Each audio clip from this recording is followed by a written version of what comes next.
Sinusubukang sapawan ang nag-iisang king ng mga rapper. Kaso lahat ay bumagsak, palpak, wasak, trippings, no counter. May ibang sumasabay pero talagang mahirap matalo. Dami ng sumasakay pero ako lang ang nakaupo sa trono.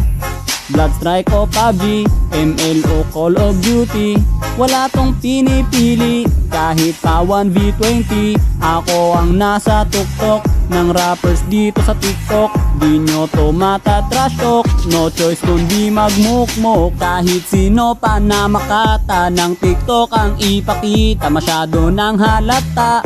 Lahat yan malalata, wala nang dapat pang masabi. Hinahamon ko si Almighty, anong masasabi mo boy? Rap battle tayo, unggoy.